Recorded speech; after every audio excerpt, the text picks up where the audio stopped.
Hello friends, welcome to Tamil சமையல். இன்றைக்கி நம்ம சேனலில் குழந்தைங்க பெரியவங்கன்னு எல்லாருக்கும் ரொம்ப ரொம்ப பிடிச்ச ப்ளம் கேக் எப்படி செய்கிறதுன்னு தான் பார்க்க போகிறோம்.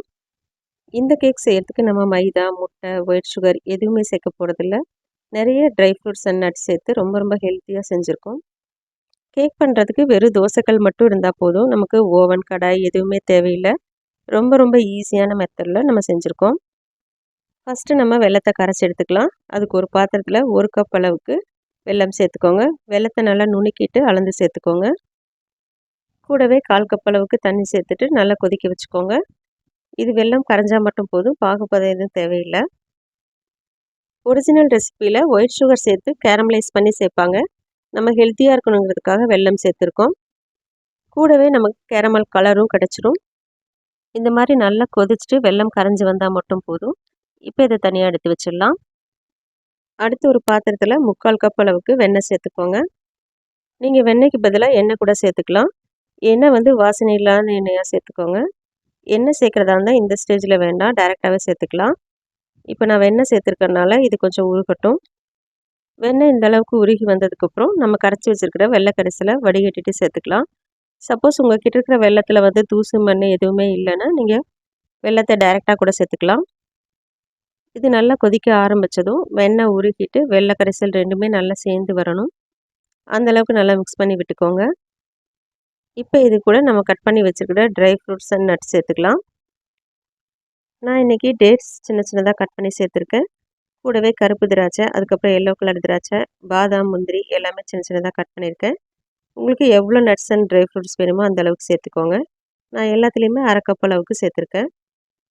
பர்டிகுலராக இந்த நட்ஸ் அண்ட் ட்ரை ஃப்ரூட்ஸ் தான் சேர்க்கணும்னு இல்லை. இதில் செர்ரி, அதுக்கப்புறம் டூட்டி ஃப்ரூட்டி கூட சேர்த்துக்கலாம்.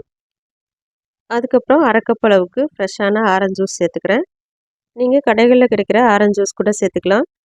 ஒரிஜினல் ப்ளம் கேக் பார்த்திங்கன்னா இந்த ட்ரை ஃப்ரூட்ஸ் அண்ட் நட்ஸ் ரம்மில் ஊற வச்சு செய்வாங்க. நம்ம ஹெல்த்தியாக இருக்கணுங்கிறதுக்காக ஆரஞ்சு ஜூஸ் சேர்த்துருக்கோம். கூடவே 1 டேபிள் ஸ்பூன் அளவுக்கு ஆரஞ்சு தோல் இருக்குல்ல, அதை கேரட் துருவியில் துருவிட்டு சேர்த்துருக்கேன். இது நல்ல ஃப்ளேவர் கொடுக்கும் கேக்குக்கு. நீங்கள் ஃப்ரெஷ்ஷான ஆரஞ்சு ஜூஸ் சேர்க்குறீங்கன்னா மிஸ் பண்ணாமல் அந்த தோலை துருவிட்டு சேர்த்துக்கோங்க. கொஞ்சமாக சேர்த்தா போதும். இப்போ பாருங்கள், வெள்ளை கரைசல் நல்லா சுண்டி வந்திருக்கு. நம்ம சேர்த்துருக்கிற நட்ஸும் நல்லா வெந்திருக்கு. 1 டேபிள் ஸ்பூன் வெனிலா எசன்ஸ் சேர்த்துட்டு ஸ்டவ் ஆஃப் பண்ணிவிடுங்க. நான் எசன்ஸ் சேர்க்கும்போது வீடியோ ஸ்கிப் ஆகிடுச்சு, மறக்காமல் சேர்த்துக்கோங்க. ப்ளம் கேக்கில் சேர்க்குறதுக்கு நம்ம ஒரு பவுடர் ரெடி பண்ண போகிறோம். அதுக்கு ஒரு மிக்ஸி ஜாரில் 2 டேபிள் ஸ்பூன் நாட்டு சக்கரை சேர்த்துக்கோங்க. கூடவே 2 பட்டை, 4 ஏலக்காய், 5-6 கிராம்பு சேர்த்துட்டு நல்லா ஃபைன் பவுடராக அரைச்சி எடுத்துக்கோங்க. நம்ம கேக் மாவு ரெடி பண்ணுறதுக்குள்ளே தோசைக்கல்லை சூடு பண்ணிக்கலாம். இப்போ ஸ்டவ்வில் ஒரு தோசைக்கல் வச்சுட்டு இந்த மாதிரி ஒரு ஸ்டாண்டு வச்சுக்கோங்க. இப்போ இதை ஒரு மூடி போட்டு மூடிட்டு 10 நிமிஷத்துக்கு நம்ம ஹை ஃப்ளேமில் வச்சு சூடு பண்ணிக்கலாம். மாவு ரெடி பண்ணுறதுக்கு இந்த மாதிரி ஒரு சல்லடை வச்சுக்கோங்க. இதில் 2 கப் அளவுக்கு கோதுமை மாவு சேர்த்துக்கலாம். நீங்கள் கோதுமை மாவு யூஸ் பண்ணுறதுக்கு பதிலாக மைதா மாவு கூட சேர்த்துக்கலாம். கூடவே 1 table spoon baking powder, 1/2 table spoon baking soda சேர்த்துக்கோங்க. ஸ்வீட்டை என்ஹான்ஸ் பண்ணி கொடுக்கறதுக்காக 1/4 டீஸ்பூன் உப்பு சேர்த்துக்கோங்க. நீங்கள் வெல்லம் எடுத்து அதே கப்லேயே கோதுமை மாவு சேர்த்துக்கோங்க, அப்போ கரெக்டாக இருக்கும். இப்போ இதை நல்லா சலிச்சுக்கலாம். அதுக்கப்புறம் நம்ம ரெடி பண்ணி வச்சுருந்தோம்ல ப்ளம் கேக் பவுடர், அதையும் சேர்த்துக்கலாம். இந்த பவுடர் சேர்த்து செய்யும்போது தான் நமக்கு ஒரிஜினல் டேஸ்ட் கிடைக்கும். பட்டை, கிராம்பு, ஏலக்காய் எல்லாம் நல்லா அரைப்பட்டு வரணுங்கிறதுக்காக நான் நாட்டு சக்கரை சேர்த்துருக்கேன். ஒயிட் சுகர் சேர்த்து அரைச்சோன்னா நல்லா ஈஸியாகவே சலிக்கிறதுக்கு வரும். இப்போ இதை நல்லா ஸ்பூன் வச்சு சலிச்சு எடுத்துக்கோங்க. இதை ஒரு தடவை நல்லா மிக்ஸ் பண்ணி விட்டுக்கோங்க. அப்போ தான் நம்ம சேர்த்துருக்கிற பேக்கிங் பவுடர், பேக்கிங் சோடா எல்லாமே நல்லா மிக்ஸ் ஆகிட்டு வரும். அதுக்கப்புறம் வேக வச்சுருந்த ட்ரை ஃப்ரூட்ஸ் அண்ட் நட்ஸ் சேர்த்துக்கலாம். இது பாருங்கள், ஆறுனதுக்கப்புறம் எவ்வளோ கெட்டியாக இருக்குதுன்னு. இதை ஒரு தடவை நல்லா கலந்து விட்டுட்டு கூடவே பால் சேர்த்துக்கலாம்.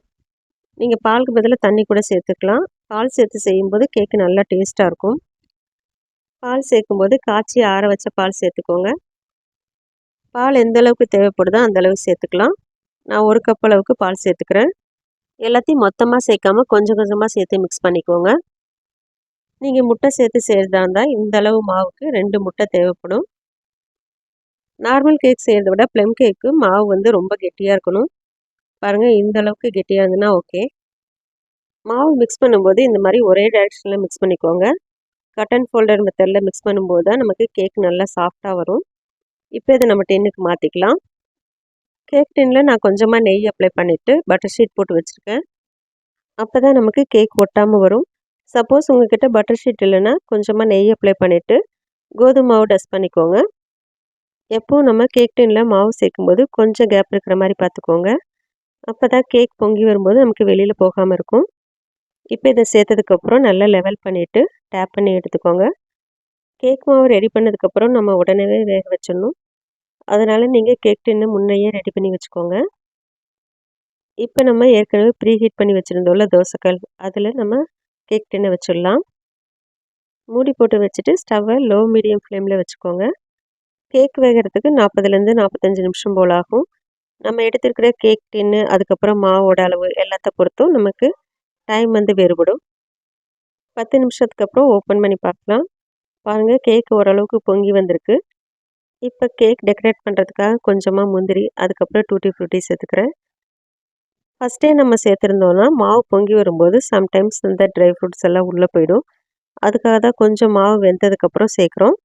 இப்படி சேர்க்கும்போது அப்படியே தான் இருக்கும். நீங்கள் எந்த நட்ஸ் வேணாலும் வச்சு டெக்கரேட் பண்ணிக்கலாம், அது உங்கள் விருப்பம்தான். டெக்கரேட் பண்ணி முடித்ததுக்கப்புறம் மறுபடியும் மூடி போட்டு வேக வச்சுக்கலாம். இப்போ மொத்தமாக 45 நிமிஷம் போல் ஆகியிருக்கு. ஓப்பன் பண்ணி பார்க்கலாம். கேக் நல்லா வெந்து வந்திருக்கு பாருங்கள். கேக்கு வெந்திருக்கான்னு செக் பண்ணுறதுக்கு இந்த மாதிரி ஒரு குச்சி இல்லைனா கத்தி வச்சு செக் பண்ணி பாருங்கள். மாவு குச்சியில் ஒட்டாமல் வந்துச்சுன்னா கேக் நல்லா வெந்திருக்குன்னு அர்த்தம். இப்போ இதை வெளியில் எடுத்து வச்சிடலாம், நல்லா ஆறட்டும். 1 மணி நேரத்துக்கு அப்புறம் பாருங்கள், நல்லா ஆறி வந்திருக்கு. கேக்கு வெளியில் எடுக்கிறதுக்கு இந்த மாதிரி கத்தி வச்சு ஓரங்கள் எடுத்து விட்டுக்கோங்க. அப்போ தான் டின்லேருந்து எடுக்கிறதுக்கு ரொம்ப ஈஸியாக வரும். கேக் வெளியில் எடுக்கிறதுக்கு இந்த மாதிரி ஒரு பிளேட் வச்சுட்டு திருப்பிக்கோங்க. அதுக்கப்புறம் இந்த மாதிரி லைட்டாக தட்டி விட்டாலே போதும். நம்ம பட்டர் ஷீட் வச்சுருக்கறனால ரொம்ப ஈஸியாகவே டின்லேருந்து வெளியில் வந்துடும். அதுக்கப்புறம் இந்த பட்டர் ஷீட்டையும் ரிமூவ் பண்ணிக்கோங்க. இப்போ நம்மளோட ப்ளம் கேக் ரெடி ஆயிடுச்சு. ரொம்ப ரொம்ப ஈஸியாக அதே சமயத்தில் ஹெல்த்தியாக செஞ்சுருக்கோம். மைதா, முட்டை, சர்க்கரை எல்லாமே சேர்க்காம கோதுமை மாவு அதுக்கப்புறம் வெல்லம் வச்சு செஞ்சுருக்கோம். இதில் நிறைய ட்ரை ஃப்ரூட்ஸ் அண்ட் நட்ஸ் சேர்த்துக்கிறதுனால ரொம்ப ரொம்ப ஹெல்த்தியாக இருக்கும். இப்போ இதை நம்ம கட் பண்ணிக்கலாம். உங்களுக்கு விருப்பமான ஷேப்பில் கட் பண்ணிக்கோங்க. நான் இந்த மாதிரி கட் பண்ணிக்கிறேன். பாருங்கள் எவ்வளோ சாஃப்டாக இருக்குன்னு கேக்கு. சாப்பிட்றதுக்கும் டேஸ்ட் அட்டகாசமாக இருக்கும். நீங்கள் இந்த மாதிரி குழந்தைங்களுக்கு செஞ்சு கொடுக்கும்போது அவங்க விருப்பப்பட்டு சாப்பிடுவாங்க. ஒரு தடவை நீங்கள் இந்த கேக் வீட்டில் செஞ்சிட்டிங்கன்னா அதுக்கப்புறம் கடையில் வாங்கவே மாட்டேங்க. பிகினர்ஸாக இருந்தால் கூட ரொம்ப ரொம்ப ஈஸியாக செய்யலாம். பாருங்கள் எவ்வளோ சாஃப்டாக இருக்குன்னு. இதை நான் பிச்சு காமிக்கிறேன். ரொம்ப ரொம்ப சாஃப்டாக இருக்கும். நீங்களும் இதே மாதிரி அளவுகளோட ப்ளம் கேக் வீட்டில் செஞ்சு பாருங்கள். செஞ்சு பார்த்துட்டு டேஸ்ட் எப்படி இருக்குதுன்னு மறக்காமல் கமெண்ட்டில் சொல்லுங்கள். இந்த வீடியோ உங்களுக்கு பிடிச்சிருந்துன்னா லைக் பண்ணிவிட்டு தமிழ் சமையலுக்கு சப்ஸ்கிரைப் பண்ணிக்கோங்க. தேங்க்யூ.